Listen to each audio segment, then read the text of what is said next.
আসসালামু আলাইকুম, খুরশেদা কাকুলি স্বাগত জানাচ্ছে এনটিভির সকালের খবরে। ক্রাউন সিমেন্ট শিরোনাম দেখছিলেন, এবার পুরো খবর। প্রধান উপদেষ্টা ও প্রধান নির্বাচন কমিশনারের বৈঠকের বিষয়গুলো জনগণের সামনে উত্থাপনের দাবি জানিয়েছেন বিএনপির স্থায়ী কমিটির সদস্য সালাউদ্দিন আহমেদ। বলেন, বিএনপি মনে করে নির্বাচন সংশ্লিষ্ট প্রস্তুতি সেপ্টেম্বরের মাঝেই নেওয়া সম্ভব। অন্যদিকে দলটির সিনিয়র যুগ্ম মহাসচিব রুহুল কবির রিজভী বলেন, সরকারি দপ্তরগুলোতে দলের নাম ভাঙিয়ে কোনো আন্দোলন সমর্থন করে না বিএনপি। রিপোর্টে জানাচ্ছেন শফি মাহমুদ সাগর। বৃহস্পতিবার বিকেলে প্রধান উপদেষ্টা ডক্টর মোহাম্মদ ইউনূসের সাথে সৌজন্য সাক্ষাৎ করেন প্রধান নির্বাচন কমিশনার এম নাসির উদ্দিন। এই সাক্ষাতে উভয়ের মধ্যে নির্বাচন সহ আলোচনা হয় নানা ইস্যুতে। এই বৈঠকের আলোচনায় বিষয়বস্তু প্রকাশের দাবি জানান বিএনপির স্থায়ী কমিটির সদস্য সালাউদ্দিন আহমেদ। আমরা আশা করেছিলাম হয় প্রধান উপদেষ্টার কার্যালয় থেকে অথবা প্রধান নির্বাচন কমিশনারের পক্ষ থেকে প্রেসকে কিছু জানানো হবে, কি বিষয়ে আলাপ হলো, কি বিষয়ে বৈঠক হলো। আমরা চাই অন্তর্বর্তীকালীন সরকার তার নিরপেক্ষতা বজায় রাখবেন, স্বচ্ছতা বজায় রাখবেন। শুক্রবার নিজ বাসায় সাংবাদিকদের সাথে মতবিনিময়ে তিনি আরও বলেন, জাতীয় নির্বাচন নিয়ে প্রায় সব দল একমত, তবে বর্তমান প্রেক্ষাপটে স্থানীয় সরকার নির্বাচন আয়োজনের সুযোগ নেই। যে সময় সেই সময়ের মধ্যে জাতীয় সংসদ নির্বাচনের জন্য সব পক্ষই, সব রাজনৈতিক দলই একমত, দ্বিমত হতে দেখিনি কাউকে। যদি তাই হয়, এই সময়ের ভিতরে নির্বাচন কমিশনের পক্ষে স্থানীয় সরকার নির্বাচন অনুষ্ঠান বা আয়োজন করা এটা এক প্রকার অসম্ভব, কারণ প্রতিটি স্তরে স্থানীয় সরকার নির্বাচন করতে গেলে কমপক্ষে 6 মাসের বেশি সময় লাগে। রাজধানীর পল্টনে বাংলাদেশ পূজা উদযাপন ফ্রন্ট ঢাকা মহানগর আয়োজিত রথযাত্রা উপলক্ষে আলোচনা সভায় বিএনপির সিনিয়র যুগ্ম মহাসচিব রুহুল কবির রিজভী অভিযোগ করেন, উদ্দেশ্য প্রণোদিতভাবে একটি সুবিধাবাদী চক্র বিএনপির নাম ভাঙিয়ে নানা অপকর্ম করছে। এইখানে একজন ব্যক্তি বিএনপির নাম ভাঙিয়ে আন্দোলন করছেন, এই আজকে চেয়ারম্যানকে সরাবেন, কালকে এই করবেন, এটা কেন? তাকে কে দায়িত্ব দিবে? আমি তো সিনিয়র যুগ্ম মহাসচিব, আমি তো জানি না। শফি মাহমুদ সাগর, এনটিভি নিউজ, ঢাকা। 5 দিনের চীন সফর সফল হয়েছে জানিয়ে বিএনপির মহাসচিব মির্জা ফখরুল ইসলাম আলমগীর বলেছেন, বিএনপি সিপিসির সমঝোতা দুই দেশের সম্পর্ককে নতুন মাত্রায় উন্নীত করবে। শুক্রবার রাতে শাহজালাল আন্তর্জাতিক বিমানবন্দরে পৌঁছে তিনি এসব কথা বলেন। এ সময় সিপিসির নেতারা বিএনপির ভাইস চেয়ারম্যান তারেক রহমানকেও আমন্ত্রণ জানিয়েছেন বলে জানান মির্জা ফখরুল। চীন ত্যাগ করার আগে বিএনপি মহাসচিব মির্জা ফখরুল ইসলাম আলমগীরের নেতৃত্বে বিএনপির প্রতিনিধি দলটি সানজি প্রদেশের জিয়ান শহরতলিতে একটি আদর্শ কমিউনিটির মানুষদের সাথে কথা বলেন। তাদের স্বাস্থ্যসেবা, স্বেচ্ছাশ্রম, প্রতিবন্ধী পুনর্বাসন ও শিক্ষা কার্যক্রম সম্পর্কে অবগত হন। পরে চায়না এয়ারওয়েজ যোগে দেশে ফেরেন প্রতিনিধি দল। আমাদের এই সফরটি অত্যন্ত সফল হয়েছে। তারেক রহমান সাহেবকে তারা দাওয়াত করেছেন এবং খুশি হয়েছেন যে তিনি এখন নেতৃত্ব দিচ্ছেন, এবং আমরাও তাদেরকে দাওয়াত করেছি, তারা দাওয়াত গ্রহণ করেছেন এবং একটা পার্টির মধ্যে পার্টি টু পার্টির একটা 2 বছরের রাজনৈতিক ডায়ালগের জন্যে, পলিটিক্যাল ডায়ালগের জন্যে একটা এমইউ করার আলোচনা হয়েছে। 3-0 পৃথিবী গড়ার তত্ত্ব নিয়ে দেশে একটি বিশ্ববিদ্যালয় করার জন্য সবকিছু প্রস্তুত করলেও বিগত সরকার তার অনুমতি দেয়নি উল্লেখ করে প্রধান উপদেষ্টা ডক্টর মোহাম্মদ ইউনূস বলেছেন, সামাজিক ব্যবসা দিবসও পালন করতে দেয়নি সেই সরকার। 15তম সামাজিক ব্যবসা দিবসের অনুষ্ঠানে শুক্রবার ডক্টর ইউনূস বলেন, সামাজিক ব্যবসা বিশ্বকে বদলে দিতে পারে, নিশ্চিত করতে পারে জনগণের স্বাস্থ্যসেবা। রনি রায়হানের ক্যামেরায় হাসান মাহমুদ রিপোর্ট করেছেন।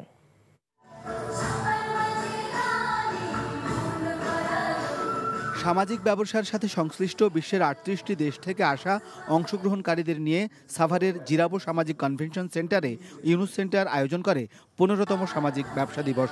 2 দিনব্যাপী অনুষ্ঠানের উদ্বোধন করেন প্রধান উপদেষ্টা ডক্টর মোহাম্মদ ইউনূস। বিশ্বব্যাংকের সাবেক প্রেসিডেন্ট, বাংলাদেশে নিযুক্ত জাতিসংঘের আবাসিক প্রতিনিধি সহ সফল ব্যক্তিরা তাদের অভিজ্ঞতার কথা তুলে ধরেন। প্রধান উপদেষ্টা বলেন, অতীতে দেশে সামাজিক ব্যবসা দিবস পালন করতে চাইলেও তাকে তা করতে দেয়নি বিগত সরকার। এমনকি 3-0 পৃথিবী গড়ার যে ধারণা তা নিয়ে দেশে একটি বিশ্ববিদ্যালয় করার অনুমোদনও মেলেনি। Wondered when we will have our conference here. This was built for Social Business Day, but you couldn't hold that Social Business Day. Not because we are not ready, because government will not allow to make it happen. We are always dreaming about having our own university because education is so core in our thinking. Government will not allow us to set up a university. Doctor Yunus বলেন, সামাজিক ব্যবসার মধ্য দিয়ে যেমন সামাজিক দায়বদ্ধতা তৈরি হবে, তেমনি এর মধ্য দিয়ে শিক্ষা, স্বাস্থ্যসহ বিভিন্ন সেবাকে গ্রামীণ মানুষের দোরগোড়ায় নিয়ে যাওয়া সম্ভব। তাই ধ্বংস থেকে ফিরে মানবিকতার পৃথিবী গড়ার আহ্বান জানান doctor Yunus. You should be moving forward. Instead, you see things getting backward. You thought you got rid of the wars in the world. And you're hoping that now space has come, human being to live in peace. India, Pakistan gets into war. We had the Ukraine going on. And then Iran, US, of course, Israel, Palestine. বিপর্যয় ও ধ্বংসের পথ নয়, উদ্যোক্তা হয়ে স্বপ্নের পথে হাঁটবার পরামর্শ দেন doctor Mohammad Yunus. মানুষ সামাজিক জীব, তাই সমাজের প্রতি সবার ব্যক্তি হিসেবে যে দায়বদ্ধতা, সেই ধারণা থেকেই সামাজিক ব্যবসার ধারণাটি প্রবর্তন করেছেন ডক্টর মোহাম্মদ ইউনুস। তিনি বলছেন, পৃথিবী ধ্বংসের জন্য শুধু নয়, মানবিকতার জন্য উন্মুক্ত করে দিতে হবে। Hasan Mahmud, NTV news, Zirabo, Savar.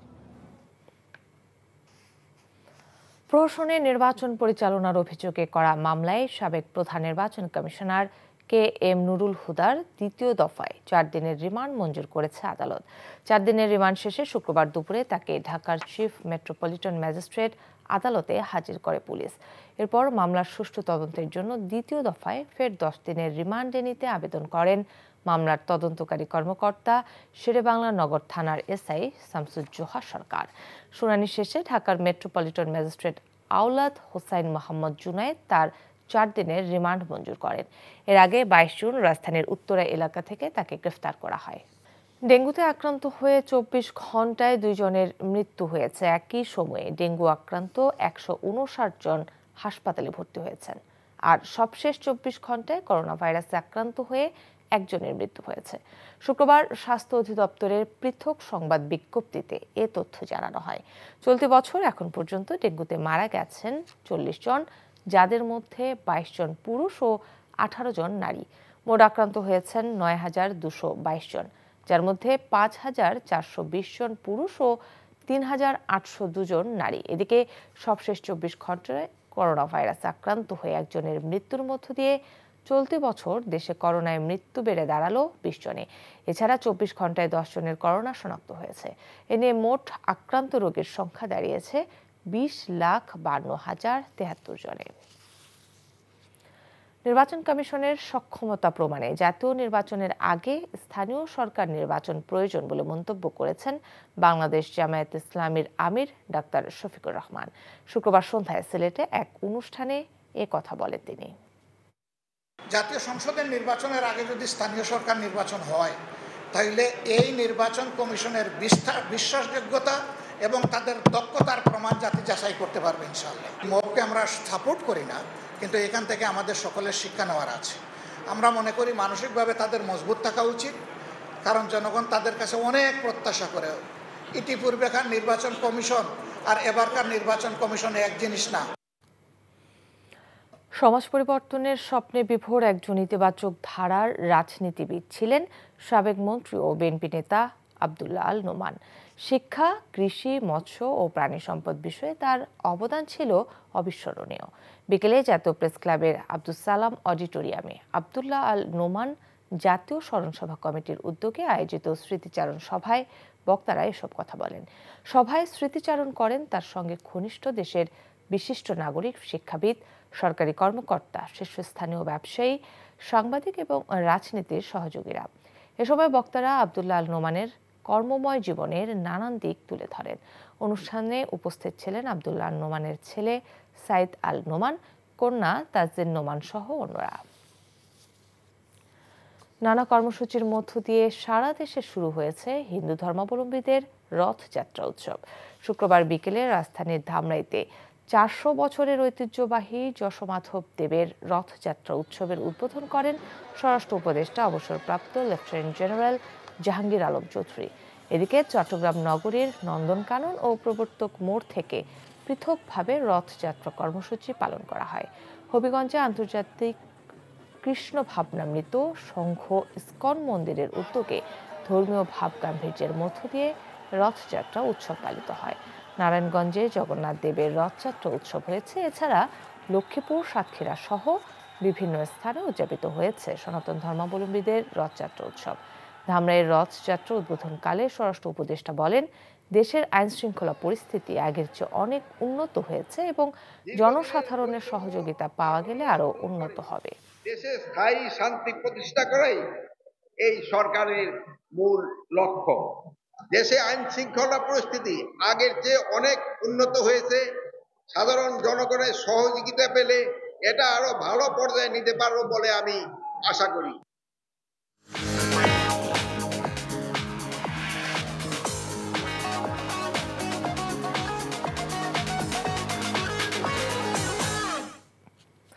এবার মার্কেন্টাইল ব্যাংক অর্থনীতির খবর। ভরা মৌসুমে কোনো কারণ ছাড়াই চালের দাম 2 থেকে 8 টাকা বৃদ্ধি পোড়াচ্ছে দেশের নিম্ন ও মধ্য আয়ের মানুষকে। তারা বলছেন, আয় না বাড়লেও খরচ বাড়িয়েছে মূল্যস্ফীতি।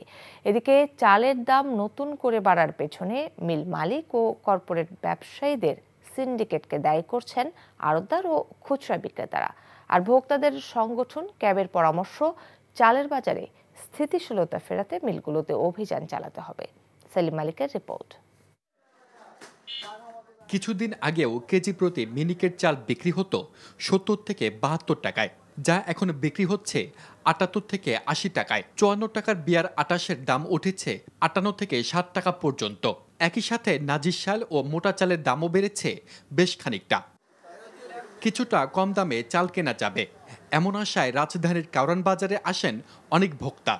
তারা জানান, নতুন করে চালের দাম বৃদ্ধি অস্বস্তিতে ফেলেছে তাদের। মৌসুম ছাড়া 2 টাকা 1 টাকা বাড়লে এরা তখন মান্য নেওয়া যায়। মৌসুমে তো দাম নর্মাল যা থাকে তার থেকে 2 টাকা আরো কমে রাখলে তো মানুষের স্বস্তি হয়। হঠাৎ করে যখন দেখা যায় দ্রব্যমূল্যের দামটা বেড়ে যায়, তখন আমাদের জন্য নাবিশ্বাস হয়। এটা কি করার, আর এখন আমার জন্য তো আর সেটা কম হবে না। এই মুহূর্তে বোরোর ভরা মৌসুম চলছে। কৃষি সম্প্রসারণ অধিদপ্তরের হিসাবে এবার উৎপাদন হয়েছে ইতিহাসের রেকর্ড 2 কোটি 14 লাখ মেট্রিক টন। তারপরও চালের এমন দাম বৃদ্ধির কারণ কি? আসলে দাম বাড়ার কারণ নাই। মেলাররা আর কোম্পানিরা কৃত্রিম সংকট দেখাইয়া চালের দামটা এভাবে বাড়ায় নিছে। কি এক সপ্তাহে মনে করেন যে একটা মেলার কোটি কোটি টাকা ইনকাম করে লাইছে। সিজন গেছে 1 মাস 1.5 মাস হয়েছে, এখনই আগার লাগিয়ে গেছে গা, তো সামনে মানুষ বাঁচবে কিভাবে? রাজধানীর মোহাম্মদপুর কৃষি মার্কেটের চালের আড়তদারদের দাবি, মিল মালিকদের সিন্ডিকেটের কাছে অনেকটাই অসহায় তারা। একটা যুক্তি আছে যে হয়তো আপনার ফাল্গুন মাস, চৈত্র মাসতে ধরে নিতাম যে ঠিক আছে, তখন ধানের সংকট। এখন তো দেশে গোলায় গোলায় ধান ভর্তি। তারা যেই দামি ধরুক আর যেই করুক, যেই ব্যবহারই করুক, আমাকে ওদের কাছ থেকে আন্না বিক্রি করতে হয়। আমি তার কাছে যাইতেই হবে। আমি ব্যবসা করতে হলে তার কাছে যাইতে হবে। জিম্মি হয়ে গেছে। জিম্মি। এমন বাস্তবতা থেকে উত্তরণের উপায় কি? ক্যাব বলছে, এবার অভিযান চালাতে হবে বড় মিলগুলোতে। বড় বড় বাজারগুলিতে অভিযান পরিচালনা করলে আসলে এটা কোনোভাবে সমাধান হবে না। এখানে সমাধান করতে গেলে আপনাকে উৎসস্থলে যেতে হবে এবং সেটার জন্য মিল পর্যায়ে এবং কর্পোরেট গ্রুপের পর্যায়ে এবং একই সাথে কৃষক পর্যায়ে আপনাকে তদারকিটা নিশ্চিত করতে হবে। সেলিম মালিক, এনটিভি নিউজ, ঢাকা। এনবিআর আওতাধীন দপ্তর সংস্থায় কর্মরত কোনো কর্মকর্তা কর্মচারী বিনা অনুমতিতে অনুপস্থিত, কর্মস্থল ত্যাগ কিংবা বিলম্বে উপস্থিত হলে তার বিরুদ্ধে সরকারি বিধি মোতাবেক শাস্তিমূলক ব্যবস্থা নেওয়া হবে বলে জানিয়েছে জাতীয় রাজস্ব বোর্ড। শুক্রবার এনবিআর-এর পাঠানো এক বিজ্ঞপ্তিতে বলা হয়, চলমান আন্দোলনের কারণে দেশের অর্থনৈতিক কর্মকাণ্ডের প্রাণকেন্দ্র থেকে জনগণ কাঙ্ক্ষিত সেবা পাচ্ছে না, যা সরকারি কর্মচারীদের জন্য প্রযোজ্য বিধিবিধান অনুযায়ী শৃঙ্খলা পরিপন্থী ও শাস্তিযোগ্য অপরাধ। তাই বোর্ডের আওতাধীন কর্মকর্তা কর্মচারী বিনা অনুমতিতে কর্মস্থলে অনুপস্থিত, অফিস ত্যাগ, বিলম্বে অফিসে উপস্থিত হলে তার বিরুদ্ধে সরকারি বিধি মোতাবেক ব্যবস্থা গ্রহণ করা হবে বলে উল্লেখ করা হয় বিজ্ঞপ্তিতে। অন্যদিকে অর্থ উপদেষ্টার কার্যালয় থেকে কমপ্লিট শাটডাউন এবং মার্চ টু এনবিআর কর্মসূচি প্রত্যাহারের কথা বলা হলেও আন্দোলন চালিয়ে যাওয়ার ঘোষণা দেয় এনবিআর সংস্কার ঐক্য পরিষদ। চরমপন্থী সংগঠনের সাথে সম্পৃক্ততার অভিযোগে ৩৬ বাংলাদেশিকে আটক করেছে মালয়েশিয়া পুলিশ। মালয়েশিয়ার সংবাদ মালে মেইলের এক প্রতিবেদনে বলা হয়, গ্রেফতার ৩৬ জনের মধ্যে ৫ জনের বিরুদ্ধে সন্ত্রাসবাদের সঙ্গে জড়িত থাকার প্রমাণ পাওয়া গেছে। তাদের বিরুদ্ধে সেশন কোর্টে অভিযোগ গঠন করা হয়েছে। বাকি ৩১ জনের মধ্যে ১৫ জনকে নিজ দেশে ফেরত পাঠানোর নির্দেশ দেওয়া হয়েছে। আর বাকি ১৬ জনের বিরুদ্ধে আরও তদন্ত চলছে। তাদের এই চরমপন্থী আন্দোলনের সঙ্গে জড়িত থাকার বিষয়ে খতিয়ে দেখা হচ্ছে। মালয়েশিয়ার স্বরাষ্ট্রমন্ত্রী সাইফুদ্দিন জানান, পুলিশ ২৪ এপ্রিল থেকে সেলাঙ্গর ও জোহরে ৩ ধাপে পরিকল্পিত নিরাপত্তা অভিযান শুরু করে অভিযুক্তদের গ্রেফতার করে। পরীক্ষার প্রথম দিনে অসুস্থ মাকে হাসপাতালে পৌঁছে কেন্দ্রে দেরিতে আসা শিক্ষার্থীর পরীক্ষা নেয়ার বিষয়টি বিবেচনাধীন বলে জানিয়েছে প্রধান উপদেষ্টার প্রেস উইং। তারা জানায়, বিষয়টি ইতিমধ্যে কর্তৃপক্ষের নজরে এসেছে। এ নিয়ে শুক্রবার প্রধান উপদেষ্টার ভেরিফাইড ফেসবুক পেজে একটি পোস্ট দেওয়া হয়েছে। পোস্টে বলা হয়, শিক্ষা উপদেষ্টা সিআর আবরার বলেছেন, মানবিক বিবেচনায় ওই শিক্ষার্থীর বিষয়টি গুরুত্বের সঙ্গে দেখা হচ্ছে। বাংলা প্রথম পত্রের পরীক্ষা নেয়ার বিষয়টি পাবলিক পরীক্ষা গ্রহণ সংক্রান্ত আইন ও বিধির আলোকে সমাধানের চেষ্টা করা হচ্ছে। শিক্ষা উপদেষ্টা বলেছেন, মেয়েটির দুঃসময়ে আমরাও সমব্যথী। চলতি বছরের এইচএসসি পরীক্ষার প্রথম দিনে অসুস্থ মাকে হাসপাতালে পৌঁছে দিয়ে রাজধানীর সরকারি মিরপুর বাংলা কলেজ কেন্দ্রে যেতে দেরি হওয়ার কারণে পরীক্ষা দিতে পারেননি এক শিক্ষার্থী। পরীক্ষা না দিতে পেরে ওই শিক্ষার্থী কান্নায় ভেঙে পড়েন। এই ছবি এবং ভিডিও সামাজিক যোগাযোগ মাধ্যমে ছড়িয়ে পড়লে বিষয়টি নিয়ে গণমাধ্যমে সংবাদ প্রকাশিত হয়। এদিকে জামালপুরে ১৭ শিক্ষার্থী এইচএসসি পরীক্ষায় অংশ নিতে না পারায় বেসরকারি প্রশান্তি আইডিয়াল স্কুল অ্যান্ড কলেজ কর্তৃপক্ষের গাফিলতির বিষয়ে সত্যতা পেয়ে কলেজের কার্যক্রম বন্ধ করে দিয়েছে ময়মনসিংহ শিক্ষা বোর্ড। কোনো একটি দল মনে করছে তারা ক্ষমতায় এসে পড়েছে, তাই তারা সব জায়গায় দখলের পায়তারা করছে বলে মন্তব্য করেন গণ অধিকার পরিষদের সভাপতি নুরুল হক নূর। শুক্রবার দুপুরে রাজধানীর ইনস্টিটিউশন অব ডিপ্লোমা ইঞ্জিনিয়ার্স মিলনায়তনে জাতীয় ও স্থানীয় নির্বাচনের দলের কর্মকৌশল নির্ধারণে বিশেষ বর্ধিত সভায় তিনি বলেন, এমনভাবে চললে দেশে আবারও ফ্যাসিস্ট তৈরি হবে। বলেন, কোনো বিশেষ দলকে প্রাধান্য দেওয়ার মানসিকতা থেকে বের হতে হবে। সুষ্ঠু নির্বাচনের জন্য প্রশাসন কোনো নির্দিষ্ট দলের পক্ষে না থাকে, যাতে শক্ত অবস্থানে থাকে, সেজন্য প্রধান উপদেষ্টার প্রতি আহ্বান জানান তিনি। এ সময় প্রার্থী দুর্বল বা সবল হোক, ৩০০ আসনে প্রার্থী দেবে গণ অধিকার পরিষদ বলেও জানান তিনি। মৌলভীবাজারের বড়লেখা সীমান্ত দিয়ে নারী, শিশু সহ আরও ১০ জনকে পুশিন করেছে ভারতীয় সীমান্তরক্ষী বাহিনী বিএসএফ। এ নিয়ে গত দুদিনে জেলার বিভিন্ন সীমান্ত দিয়ে ৩৫ জনকে পুশিন করা হলো। শুক্রবার ভোরে বড়লেখা সীমান্ত দিয়ে আরও ১০ জনকে বাংলাদেশে ঠেলে দেয় বিএসএফ। স্থানীয়দের খবরে তাদের আটক করে থানায় হস্তান্তর করে বিজিবি সদস্যরা। পরিচয় শনাক্তের পর তাদেরকে স্বজনদের কাছে হস্তান্তরের কথা রয়েছে। এর আগে বৃহস্পতিবার মৌলভীবাজারের শ্রীমঙ্গলের কাকমারা ও কমলগঞ্জ উপজেলার ধলাই সীমান্ত দিয়ে নারী, শিশু সহ ২৫ জনকে বাংলাদেশে অনুপ্রবেশ করায় বিএসএফ। এই ছিল সকালের খবর। এই খবরের ভিডিও সহ আপডেট জানতে ভিজিট করুন এনটিভি অনলাইন www.ntvbd.com। এছাড়াও এনটিভির জনপ্রিয় সব অনুষ্ঠান ও খবরের আপডেট জানতে ভিজিট করুন আমাদের ইউটিউব ও ভেরিফাইড ফেসবুক পেজ। ধন্যবাদ সবাইকে।